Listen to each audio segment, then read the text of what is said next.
asalaamaaleykum mbokk yeeg xarit yu ñuy teewlu ci iRadio ak ci ITV du ñu topp également ci suñu plateforme digitale bi ñu ngi leen di nuyu bu baax a baax di leen ziar si ajuma gi am mbégte ànd ak yéen ci xew-xewu jamono comme nu ñuy baaxoo di leen ciy gunge du lundi au vendredi saa bu ne bu heure bi jotee ci iRadio la première radiovision du Sénégal ak itam ci ITV tey ma am mbégte dalal Ibou Fall min ngeen ni aljuma yi ak altine yi professeur Mbaye Thiam lañ doon faral di ci àndal mais nag xam nañu ni ki démb ubbi nañu semaine boo xamante ni dañu ci màggal téeméeri at yu mu am moom Cheikh Anta Diop mi ñu dippee daara ju kawe ji di université Cheikh Anta Diop bu Ndakaaru activité yu am solo ñu koy amalee foofu tey nag professeur Mbaye Thiam wax ci amal benn waxtaan moom moo tax mënul teewee jotaay bi mais Ibou Fall mu ngi fi ak ñun mooy am mbégte saa su ne di bokk ak moom xew-xewu jamono Ibou Fall asalaamaaleykum.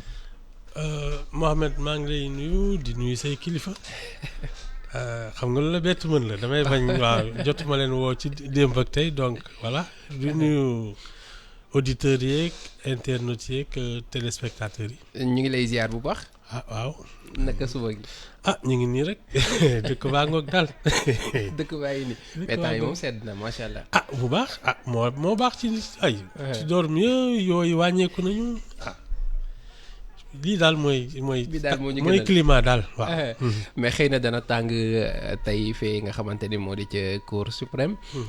mbirum Barthélémy Diaz ak Ndiaga Diouf di fàttali ne mbir mi 2011 la woon ginnaaw ba ñu songee maire bu Mermoz Sacré-Cœur nga xamante ni Barthélémy Diaz jamono boobu moom moo nekkoon maire bi ginnaaw gi ay jàppante am ci ñu dóor ay bali fetal ba Ndiaga Diouf ci la jaaree ñàkk ba kanam alors bi ñu demee première instance Barthélémy Diaz ñu daanoon ko ñaari at yoo xamante ni juróom benn weer yi lay tëdd mu def appel ñu confirmer li ni mel tey nag mu dem ci li nga xamante ni mën nañu ko tuddee ultime recours ndax Cour suprême ñoom ñoo war a joxe li nga xamante ni moom moo di seen gis-gis ci mbir mi est-ce que le droit a été dit ou non donc mu nekk mbir moo xamante ni également ñu ngi koy xaarandi bu baax a baax. farankulaay rek ku nekk toog. moom keroog sortie bi mu def xamle woon na ni du dem ñu bëri interprétation yi bëri na mais ci ginnaaw gi nag ñu xamle ni c'est vrai que ni il n'est pas obligé ngir mu dem. parce que non du wax sax il prend pas la parole. avocat yi rek la. ba pare c'est lui quand même qui s'est pourvu en cassation. waaw def na appel il s'est pourvu en cassation donc c'est lui qui est concerné au premier chef. xanaa kay dafa mën a show rek. day show nga ko jàppee. waaw day sonkolu du ma wuyu justice. sonkolu ça veut dire quoi. du ma wuyu justice. kon moo ko fi njëkk a wax. Ousmane Sonko. ma ngoog.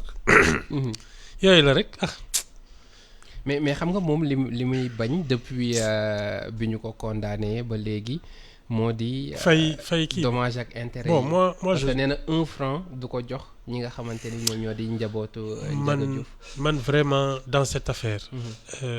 Je l'ai dit je pense une fois xam nga le régime Soppila Wade. oui. ils avaient l'habitude aussi de faire des descentes musclées chez les gens. tàmmoon nañ ko. oui il y a eu des journaux il y a eu plein de trucs yoo xam ne da ngay jékki-jékki rek ñu débarqué duma la yooyu Talla Sylla il a été tabassé comme ça. oui et gis nga depuis l'affaire Barthélémy Diaz Ndiaga Diouf déggatoo leen. il y a plus ça je pense qu'il a mis un terme à cette mauvaise habitude malheureusement am na ku ci bakkanam rot mais je pense que Barthélémy Diaz a rendu service aux gens. parce que il a rendu service oui affaire bi. Oui. Parce que il y a eu des journaux il y a eu des gens qu'on a agressés comme ça da ngay jékki-jékki les gens débarquent chez toi. wala dans tes locaux saccagé ko yëpp duma la. non je pense que depuis cette affaire déggatuma ay nervis yu ñëw di attaquer kenn. bon moi je considère qu'il était je ne suis pas juge qu'il était en état de légitime défense. léegi nag. parce que mu ngi koy wax ci benn vidéo soit ñoom la woon wala moom si. waaw je pense est-ce qu'il avait le port d'armes est-ce que au plan nu mu tudd. administratif il devait détenir cette arme là ak yooyu xëy na loolu mooy wax ji. mais nag dañ ko fekk mairie ba. bon maintenant ñu déglu justice bi rek. Mais je pense que la déclaration là, selon laquelle oui, man du ma wuy jéeg yooyu, il aurait pu s'en passer. Parce que, tu sais, affaire magistrature ak yooyu, je crois on devrait faire montre de plus de respect de nos institutions. Tu sais, on n'est pas... Parce que rien n'est parfait. Oui. Ku ci nekk, man mii di wax ak yow, j'ai eu à me plaindre de certaines trucs parce que da ngay porter plainte ñu naan la kii waroo ko porter plainte jël ce dossier pousse na la. Mais ça ne veut pas dire que l'on doit ñun ñëpp di naan justice amu fii di ko ñàkkal solo. Parce que c'est ça aussi qui maintient la paix sociale, même si elle est imparfaite. Mais je pense qu'on doit tout faire pour la rendre respectable. Ñun ñëpp nag c'est pas seulement les magistrats yëpp mais les citoyens. Parce que c'est comme ça que ça marche. Et surtout ñi nga xamante ni egg nañ ci benn niveau bi parce que le maire de C'est le Dakar c'est pas député maire n'importe de Dakar. qui. Oui, Ah oui. député maire de Dakar. Ah voilà. oui, c'est le C'est député pas maire de n'importe qui. Dakar. Il peut pas parler comme ça à propos de la justice. Donc, bon. Boog daal xëy na stress bee ko jaaxal.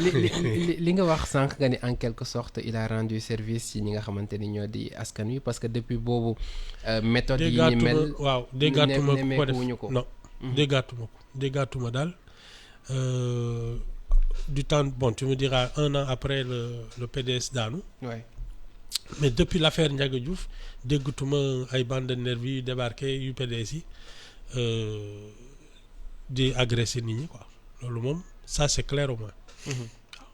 Mais tey bu Cour suprême confirmé jugement bi nga xamante ni joxe nañ ko première instance joxe ko également cour d'appel et que moom mu jàpp fi mu jàpp ba tey ni du fay parce que ñu ngi doon interroger wu ci risque yi après est-ce que mën na perdre mandat bu mairie bu Dakar ak bu député mais boobu nee nañ c'est déjà réglé ak coppite yi nga xamante ni indi nañu ko bu dee député bi tant que peut-être le ministre de la justice saisirul Assemblée nationale du mën a dem et foofu noonu le problème qui se pose mooy avocatam bi mbir mi di démarrer ki nga xamante ni défendre na ko ci côté bu nekk jamono ji moo nekk ministre de la justice di maître Aïssata Tall Sall. Ah parce que en plus xam nga elle c'était le même clan socialiste. Oui. À l'époque. Oui. Donc bon moi je suis c'est dommage hein, parce que bakkan na ci rot. Waaw c'est vraiment ça le drame. Bon man je pense qu'il y a des responsabilités partagées parce que ñi leen yónni itam ñooñu waroon nañ leen woo. ñi yónni. Ah oui. Parce que tu sais il y a des responsabilités aussi il faut qu'on les pointe du doigt ñañ ñoo leen yónni. Pour faire quoi. kan moo commandité. Kii boobu. Agression boobu parce que en partie ils sont responsables de ce qui est arrivé à ce jeune homme. Bon, maintenant Barthélémy Diaz je comprends parfaitement son indignation parce que bon tu te sens agressé tu te défends ak yooyu ñu naan la da ngay dédommager ay famille ak yooyu bon nañ déglu justice mais pour assumer pleinement rôle leader am ci koo xamante ni dégg nañ ko jamono yële sur le cas Ousmane Sonko ak wàllu yoon également li nga xamante ni wax na ko ci ngir gën a firndeel loolu noonu est-ce que tey bu ñu confirmer àtte bi warul tënku ci li yoon wax. mu neex ko mu naqadi ko tu sais la justice quand elle a décidé de se faire de se faire appliquer. Fii ci Sénégal nii. Nee naa la état baaxul c'est l'état. Si il décide que le gars là il doit payer dañ koy saisir wala yooyu c'est tout ils vont faire en sorte que au moins dinañ ko wan ne une décision de justice ils savent la faire appliquer loolu moom il faut même pas en douter xanaa kay mu am yeneen considération ay arrangement wala leen mais su dee dafa ne man fi ma taxaw laa taxaw mais toi aussi on n'affronte pas un état. Moom brosé na ko ci benn mbir ñi nga xamante ni ñoo di ay àndandoom également àddu nañu ci est-ce que jàpp nga ni politique a ngi ci biir. Bon il fait son show xam nga moom il a un style un peu voilà. Il fait son show. Oui rëy na làmmiñ daal. kii jaay guerrier bon yooyu.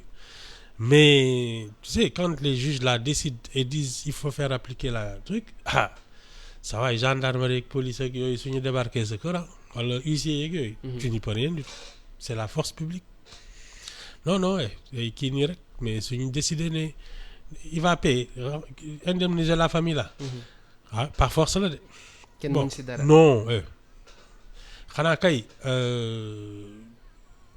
ñu c'est-à-dire que qu'il le fasse de bonne grâce c'est-à-dire balaa muy ñaaw moom mooy tane. il a intérêt ou bien. Il a intérêt parce que il faudra exécuter xaw ma jamono ji député maire de Dakar maire de la capitale et yaa ngi ko doon wax daanaka mooy tremplin pour mën a dem. fi nga xamante ni mooy pour man de c'est le deuxième poste le plus en vue de la République député maire de Dakar attention à part le président de la République saa yi yow kenn yilifu la sax.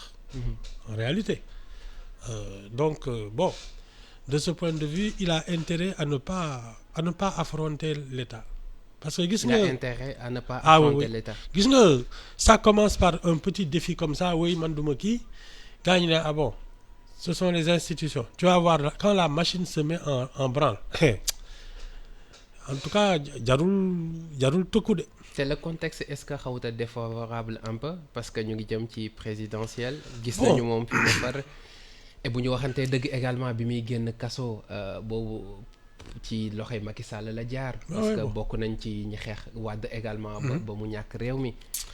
en tout cas il faut faire attention à ces choses-là. gis nga parce que et puis la justice prend son temps. xam nga on est en période trouble période électorale ak yooyu xëy na dina xataraayoog yooyu ñu seetaan ko mais tu sais quand un juge décide après de mettre en branle la machine faut faire attention à ça ay Cour suprême ak yi c'est pas des gens à qui on peut manquer de respect comme ça. du caaxaan. man de ñemewuma ko ku ko ñeme nag man de ñemewuma ko. alors donc mu ngi noonu moom mbir mi ni ki tey jii la comme ni mu ko waxee du dem mais di fàttali ne rek ni loolu amu ci. voilà mu dem ak mu ñàkk a dem. mais il aurait pu se passer de déclaration xam nga. genre guerrière quoi. mënoon na ñàkk. oui. lu tax. mais su nawul dem kay mën na toog këram mais waaye du ma wuyu ji xaw ma lan kii du ma fay suñu mais attends. moo tax nga ni day sonko day sonko mais doo xool fi waa ji ne nu mu mujjee. non moi je ne conseille à personne de défier les institutions et l'État. ayca mu ngi nii. loolu lan la mën a jur ci long terme bu ñu xoolee xeetu déclaration yi ni mel lan la mën a jur ci mais ça peut même influencer la décision qui va être prise. c'est-à-dire que suñ ko naroon tu défies les juges en disant man du ma fay su kii ak yooyu si mais les gens vont dire on va corser l'affaire ba xam lu mu ci mën. xam nga il a fait 6 mois avec kii 2 ans avec 2 ans dans 6 mois. Ils peuvent corser l'affaire rien que parce que justement pour te donner une leçon. mën nañ toll foofu. yow Mohamed. Les juges là ils sont puissants. Ça a l'air de rien comme ça rek mais ils sont puissants. Attention enfin moo xam daal. mais est-ce que duñu dem ba mu nekk tendance. ci lan défier kii bi. oui gisaguma ku mu jig. gisagoo ko mu jig. gisaguma ku mu jig. défier nii un état comme ça. gisaguma ku mu jig de. tu sais surtout quand tu fais de la politique. la meilleure manière de comment dire ça de défier l'État disons ça comme ça c'est de gagner des élections et d'avoir le pouvoir. Gagner les élections et avoir le pouvoir. Tu es présidentiable parce que le député maire de Dakar est quasiment présidentiable. Moom aujourd'hui il n'a peut-être qu'une dernière marche, c'est le sort de Khalifa Sall qui va se jouer aux prochaines élections. Parce que si Khalifa Sall n'est pas ni président de la République, ni même dans une coalition, parce qu'il peut soutenir au deuxième tour quelqu'un et entrer dans le gouvernement. S'il n'a pas de grade politique, après pour mu yilif Barthélémy Diaz, ça va être compliqué. Dina jafe. Toi aussi. mu ñu ñëw si ñaari cadavre yi nga doon wax ni bi mu jëlee mairie bu Dakar dina ko def. J'avais dit Sonko et Khalifa Sall. Le cas de Sonko c'est déjà réglé. ah waaw gisoo ni mu xëyee bés ne ko yow je ne te dois rien ñuy xuloo ci mbedd bi donc loolu moom. continuer di koy woowee sama doomu ndey. mais tu sais wala c'est juste de la communication. c'est de la com. C'est une manière de parler, mais être député maire de Dakar après pour que nga nangu nit yilif la parce que même si il n'avait pas eu de soucis avec Sonko ak su àndandoo bi yàquwuloon moom déjà on le considérait pas comme un leader. La conférence des leaders de Yewwi Askan Wi la bokku ci. Même son statut, à un moment, il va le défendre en disant mais attendez, le député maire de Dakar c'est moi. Donc damay toog. Dialogue national bi wan nañu ko parce que toog na ni moom moo ko initié. mais bi ñu bien demee sûr ba ci biir mu xaw a am ay kii mu retiré wu ne dematul. Le député maire de Dakar, c'est pas rien. C'est pas rien. La visibilité, la puissance financière, 50 milliards xaw ma de budget. Non, ça va être difficile après de gérer. Tu sais, les gens du pouvoir là, dans la tradition, oui, ils mettaient toujours à la mairie de Dakar quelqu'un qui n'avait manifestement pas plus d'ambition que ça. Parce que c'est un instrument politique extrêmement puissant. Ah donc loolu da doon bokk ci critère ay Mamadou Diop. Oui. musul xalaat ne day contester la hiérarchie ak yooyu moom daal tant qu'on le laissait à la mairie de Dakar. xoolal kan moo ci topp Pape Diop. Pape Diop, oui. Pape Diop a été député maire de Dakar, président du Sénat, mais dans toute l'histoire de Wade là 12 ans yi. mës nga dégg ku ne c'est Pape Diop le dauphin. Pour te dire le profil du député maire de Dakar tellement parce que doo fa teg koo xam ne. Le premier qui a voulu montrer son truc. Khalifa Sall. Il a défié la présidence. Tu as vu comment ça s'est terminé? Khalifa Sall, son problème, c'est qu'il a défié Tanor. Il voulait sa place comme premier secrétaire. Et il a défié Macky Sall en disant, moi, je vais me présenter à la présidentielle. Ça va. Tu peux pas faire... c'est le poste qui est sensible. Dès que tu as tes crocs là, dès qu'il raye le parquet, ça va, tu deviens dangereux. loolu moom moo indi rupture bi parce que mairie bu Dakar dañ doon xool souvent ñi nga xamante ni ñoo nekk ci nguur gi ñoo fa doon nekk. Donc le problème ne se pose pas. C'est ça. Mais maintenant. Et même le profil, parce que si tu as des si tu as tu peux être dans le camp présidentiel, mais si tu as des ambitions présidentielles, c'est waxtaan day yàqu. Parce que tu es costaud. Poids lourd nga. Donc c'est la mairie qui est comme ça. léegi nag ku ñu fay def mooy koo xam ne saa waay du yëngatu. Dès que tu mets quelqu'un d'agité là-bas, mais tout le pays s'en ressent. Est-ce que c'est le cas ak Barthélémy Diaz bi? mu ngi yëngatu de xaw ma nag. Il a déjà il s'est déjà nu mu tudd affranchi de l'autorité de Sonko déjà. Bon, ça va faire un peu gros au plan de la com si s'affranchit de celle de Khalifa Sall. Ni. Mais tu vas voir après les élections, soit Khalifa Sall confirme que c'est un leader et il se fait soit élire, soit il entre dans un gouvernement. Soit c'est parce que après lan mooy dese. kon da nga jàpp ni 2024 mën nañ ni moom mooy dernier. Il joue son va-tout parce que s'il n'a pas de poste. Oui. Day tourner ne Barthélémy Dias jox ma sama mairie xam nga loolu kenn du ko dégg seen diggante fa lay commencer di yàqu.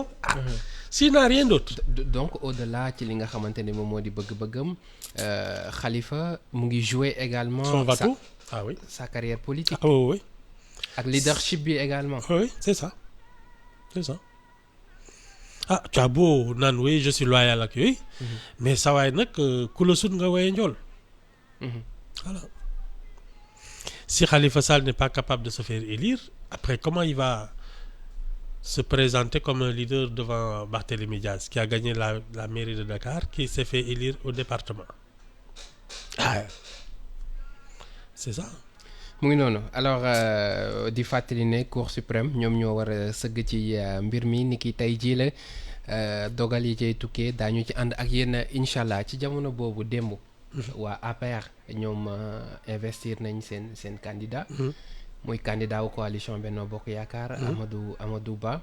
tout d'abord nan nga gisee ñaari investitures yi. parce que ñett waaw voilà lan moo waral ñetti investitures yi. Bon, d'abord c'est toujours de la com. Ensuite c'est une démonstration de force. De la com, démonstration de force. Oui, chaque parti montre sa capacité de mobilisation. Ensuite, au moment de la redistribution des cartes, ça va jouer. Kan moo gën a diis, qui a plus mobilisé et qui a fait la meilleure campagne pour l'élection de leur poulain, su loolu jeexee dañuy toog ne man ñaata ministère nga may parce que keroog dégg nañ Moustapha Niasse ne ko nag suñu gën boo yéegee waaw. Non c'est fait pour ça. xamal luñ la waxul. Oui, c'est fait pour ça. C'est-à-dire qu'après, ils vont discuter du nombre de postes de ministres, de conseil d'administration, de direction nationale, de ceci, de cela. Da ngay miser. Si ton poulain gagne, après tu lui dis c'est ñu wàll. Parce que c'est... Bon, maintenant, kan moo gën a diis, et c'est dans ce moment-là que tu fais ta démonstration de force. Kan moo ëpp nit, kan moo gën a kii, machin, etc. Bon. Maintenant, ce qui va se passer, je suppose, c'est qu'ils vont coordonner un peu les comités électoraux dans chaque département, chaque qui accueille. Su boobaa nag, parce que c'est là les vrais chiffres. Vous êtes combien ici, vous êtes combien là, qui est le plus lourd, qui apporte le plus dans son quota, c'est ça qui va déterminer après la redistribution des cartes. Alors là, ñu gis démb ñoom ñi nga xamante ni ñoo di waa APR def ko benn investiture en grande pompe comme nuñ koy waxee. dénk également ki nga xamante ni moom moo di Amadou Ba seen espoir dégg nañ même Macky Sall li nga xamante ni wax na ko Amadou Ba également promettre que ni mbir mi dina si xar tànk tubayam est-ce que jamono ji kon moom mooy marqué coup d'envoi pour que mu dugg bu baax a baax ci mbir mi parce que boobu ba léegi dañ ko sentir ni dafa nekkoon en retrait et que c'est Macky Sall moo nekkoon plus. Non. De toute façon, dès l'instant qu'il a été désigné, c'était parti. Pour man, l'homme d'État s'est arrêté au moment où il a été désigné candidat. Waaw. Maintenant, que ñu des ci bon qu'il continue de bénéficier de la casquette officielle de Premier ministre avec tout le bon ça fait aussi très très institution très xam nga présidentiable quoi. Da ngay ñëw ñu lay ubbil ay buntu nga gaari nga dem 4x4 ak yooyu. On te prend au sérieux. doo perdre privilège. Voilà et puis l'image même d'un présidentiable que tu commences à véhiculer gars yi di la tarbiyu ak yooyu ñuy ubbi ay buntu ay sirène di yuuxu sooy dem ak yooyu bon ça fait partie un peu de la bataille psychologique.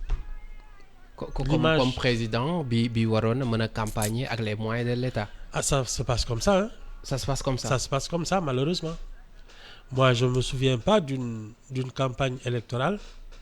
Bon, celle-ci c'est la première où le président sortant n'est pas candidat.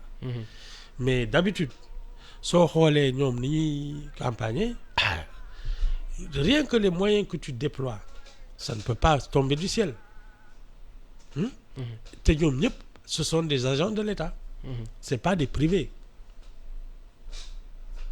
bu ñu xoolee Macky Sall amuñu impression que ni il parlait plus de lui que de son candidat tey bu toogee di wax ni c'est Dieu qui donne le pouvoir j'ai un bilan boo xamante ni bu baax la exceptionnel mais à parfaire et tout sur le plan communicationnel est-ce que le jeu jiituwul ci li nga xamante ni moom mooy élection yi ñu jëm.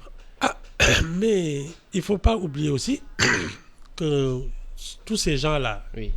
Les alliés ak yëpp dañ ko ne yow yaay tànn. Oui. yow la ñuy déglu. Et la posture de président de la République parce que fii on a beau dire, mais c'est une forme de monarchie. Ah oui, tu es tout puissant, hein. dañ naan buur di bumi. Ah oui. Donc, non. Maintenant, il est encore celui qui décide, puisque c'est lui qui a désigné le truc. Et il y a même une sorte de transfert, parce que tu as l'impression un peu que le président de la République, c'est un peu la projection de Dieu sur terre. Et quand il dit c'est Dieu qui donne le pouvoir, c'est comme si lui, il donnait le pouvoir, il transmettait le relais à Amadou Ba. C'est une manière de dire je lui donne le pouvoir qu'on m'a transmis. Xam nga. Donc yow noonu nga ko interpréter. Ah oui c'est je te transmets dafa mel ni une course de relais moom daw na li muy daw. Il transmet le témoin et c'est tout. Et oui, comme si il a parlé comme si c'était une mission divine. Yàlla jox na ma ba ma yegg si ba fii déy na ko déyu ko loolu en tout cas daal il a désigné Amadou Ba. Est-ce que mënuñu ko jàggatee neneen kon peut-être incertitude, doute par rapport ak Amadou Ba voilà. On n'est jamais sûr de rien. Moi je te dis au moins sur deux questions. Une élection n'est jamais gagnée d'avance. Oui. Deux, le candidat n'est jamais après le même que le président élu. Wow. Pourquoi? Parce qu'aujourd'hui, Amadou Ba est en quête de confiance. Il faut que les gens... Parce que tant que l'affaire là n'est pas terminée, retournement de situation à la dernière minute. Quelle affaire? Candidature bi. Su fi xastaloo ba gars yi ne waxoon nañ la ko kii na sotti ba ñu ut beneen waay def ko fa. Ou bien qu'il sabote son élection. Donc moom bala moo mën a fireeku dëgg. mu toog waaw conseil constitutionnel génne liste yi ba mu leer ko ni. non mu toog sax campagne bi démarré ba ñu xam ne vraiment il a le soutien parce que les gens peuvent à la dernière minute changer d'avis en se disant on s'est trompé. Et donc on torpille sa campagne. Est-ce que tàmbali wuñ bu ñu gisee voix discordante yi nga xamante ni am na au sein même de la coalition Benno Bokk Yaakaar? Je pense que les voix discordantes là, c'est plus genre appel du pied. Appel du pied. Waaw. C'est-à-dire neexal leen ma. Waaw. Xam nga jusqu'à présent le centre de décision c'était Macky Sall. Oui. Mais on est en train de le transférer à Amadou Ba. Alors, la position que Mame Mbaye Niang a à côté de Macky Sall n'est pas forcément la même qu'il peut obtenir avec Amadou Ba. Alors, donc... ñoom ñaar de seen diggante dese na... Voilà. Donc, il se fait désirer. C'est pas acquis d'avance. Soo leen bëggee ma soutenir ko da ngeen di waxtaan ak man. Parce que a priori soutenir uma ko. Ça va demander peut-être que ñu woo ko ne ko non tu vas faire partie du directoire et puis ça puis ta place dans le prochain gouvernement ñi yooyu waxtaan yooyu. ñu waxtaan ba jubóo rek. mais est-ce que mënul am sort également bi ñoom les Mame Boye Diao ak ñooñu am parce que ñoom ñi taxawoon ñëpp ne ànduñu ak Amadou Ba kii ni mel gis nañ ni mu demee. mais te moom il a déclaré publiquement que ni du soutenir Amadou Ba. Ah, mais léegi. Ouais. Soit il persiste et signe et quitte le gouvernement. Soit ñu waxtaan ak moom et il va faire une déclaration bientôt en disant que Amadou Ba mooy waaji. sañ nañ loolu. yow loolu dafa daf fiy mbañ. loolu luy bañ di kii mën yàpp fii ci biir politicien yi. Loolu du fi mbañ di. da ngay gis ko taxaw fii ne la man ànduma ak yow le lendemain. Oui, Abdoulaye Daouda Diallo, Non, il faut pas. Non, ça c'est des manœuvres pour se placer dans le dispositif, c'est tout. Est-ce que de conviction également? Man li la gëm man ak mom depuis l'affaire Prodac là mu ngi nii la ñu def donc logique pour logique, je vais pas le soutenir. Ouais, mais advienne que pourra. Non, moi je suis convaincu que c'est pas une décision irrévocable. Léegi est-ce que ñoom soxla nañ ko ak jaral na leen ñu neexal ko c'est ça la question. Parce que Macky Sall su bëggee su woowee Mame Mbaye Niang waxtaan ak moom. Je pense qu'il peut le faire revenir sur ses décisions. Non man pour man. c'est donc juste... en quelque sorte main tendue la. Voilà je pense que c'est plus une main tendue qu'autre chose. Non parce que soo soutenirul da ngay démissionner du parti et tu te ranges du côté de Abdallah Dionne wala de n'importe qui. Wala tu vas dans l'opposition mais toog fi ngay toog naan man je ne soutiens pas loolu mooy waxtaanee nag man. C'est tout il a l'habitude de faire partie des quand les élections arrivent. ñu jox la moyen boole la ci gars yi ngay tëb di dal ak yooyu. Et il n'est pas rassuré pour son avenir. Justement rassuré googu noonu il n'est pas le premier gis nañ Bibi Baldé gis également Souleymane Jules Diop ñoom liñ déclaré woon sax moo gën a yéeme que ni Amadou Ba ne rassure pas même au sein de la coalition Benno Bokk Yaakaar. Non mais il n'a même pas allé xam nga ñoom. Ouais. Ils oublient que quand même il y a qu'une seule manière d'être rassuré. Oui. C'est de gagner l'élection. Tout le reste ay wax la rek. Actuellement Amadou Ba est quand même Premier ministre donc il peut pas se déployer totalement comme homme politique. Ensuite surtout que Macky Sall est toujours là ça veut dire qu'il peut pas y avoir deux têtes à la tête de l'État. Deux têtes voilà mooy dualité bi day dualité bi il l'évite il veut pas faire de l'ombre ni au chef de l'État ni au patron de la coalition donc mënu fi wax yu rëy mënu fi def yu rëy il est obligé d'attendre.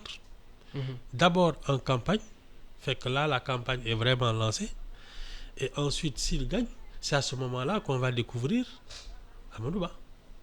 Mais ni non je pense qu'il n'a même pas intérêt à faire de l'ombre à Macky Sall. Retournement de situation ngay bañ. En tout cas il faut jamais vendre la peau de l'ours avant de l'avoir tué. Ah oui.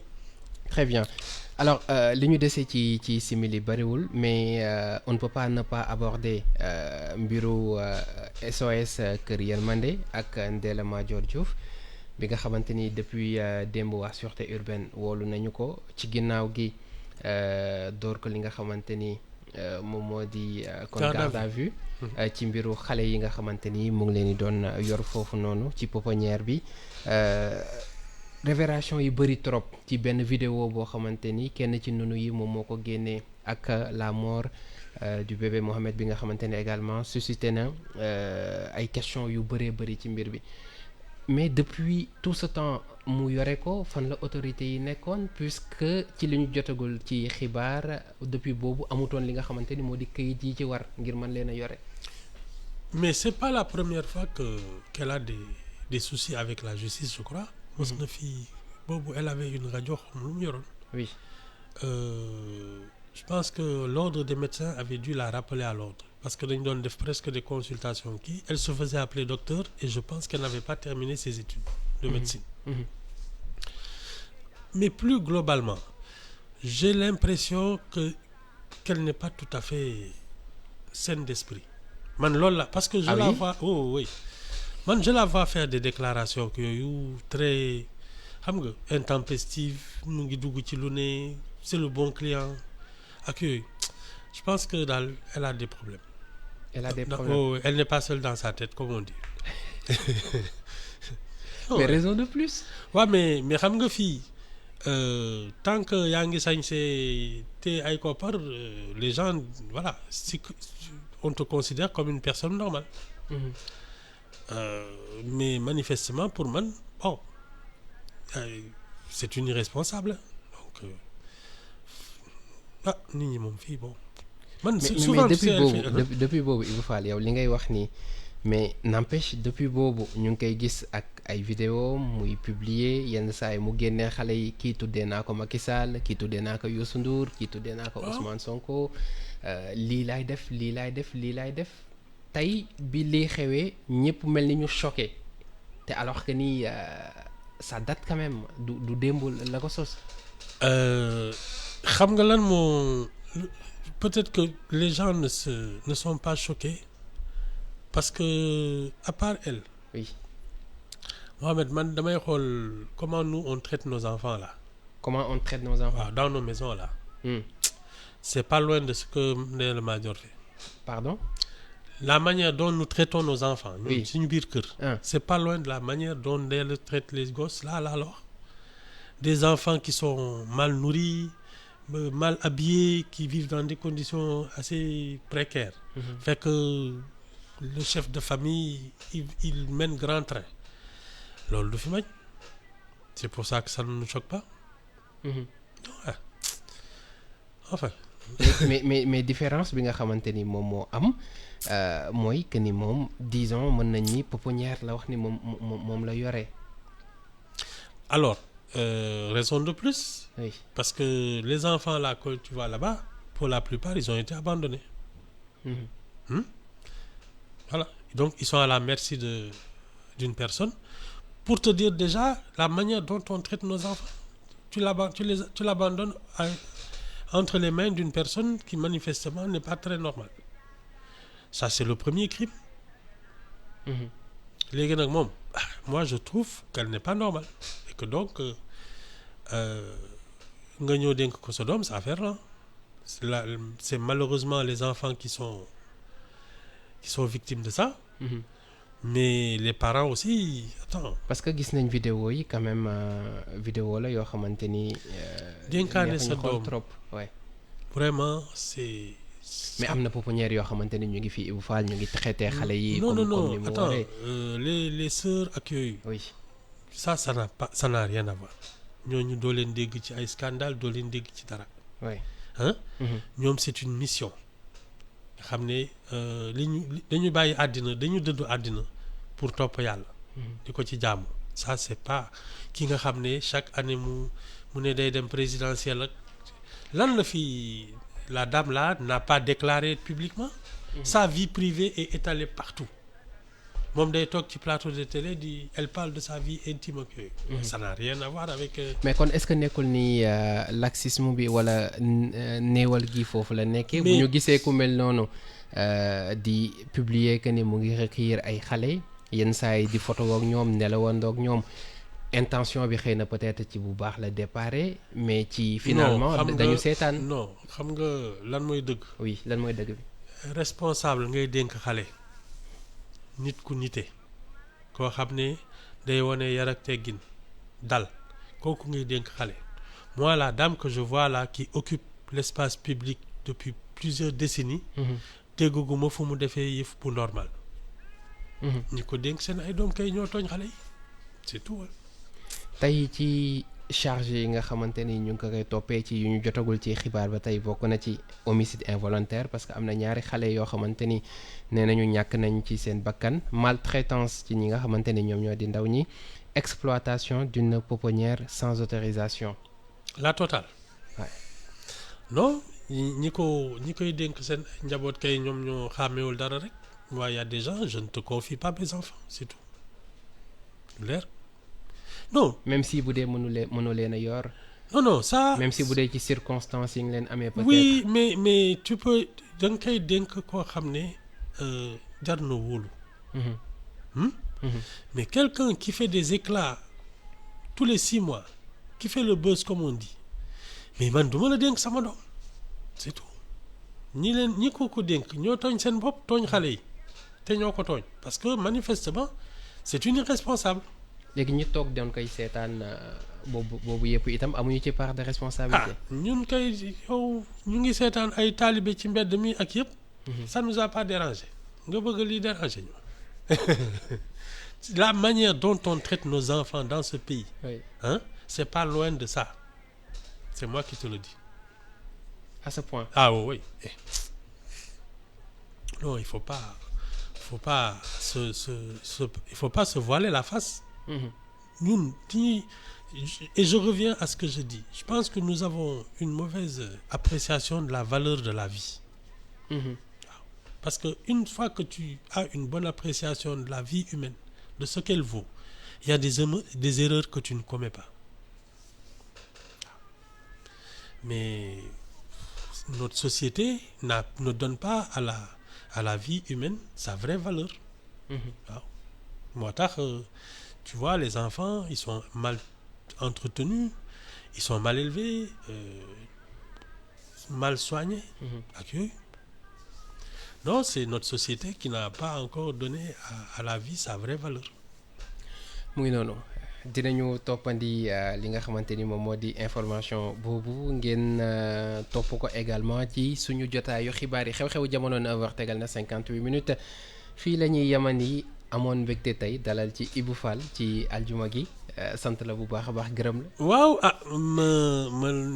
ma tàggu sa auditeurs yi ak say internautes kii ba pare xam naa dinaa woo say kilifa. pour semaine prochaine ba semaine prochaine. merci beaucoup c'était un plaisir Ibou Fall dalal la ci xew-xewu jamono vendredi yi miinoon ngeen ko ñun di doon ànd ak professeur jamono ji mu nekk université ak centenaire u Cheikh Anta Diop bi moom itam professeur Mbaye Thiam ziar ko bu baax a baax jox ko rendez-vous semaine prochaine incha allah yéen itam mbokk yi fii la ñuy yemandi donc ci xew-xewu jamono tey moo nekkoon suñu dernier numéro bu semaine bi sant leen bu baax a baax gërëm leen jox leen rendez-vous semaine prochaine El Hadj Birane Cissé moo féete woon ci xarale gi si kàddu gi Mohamed Kandji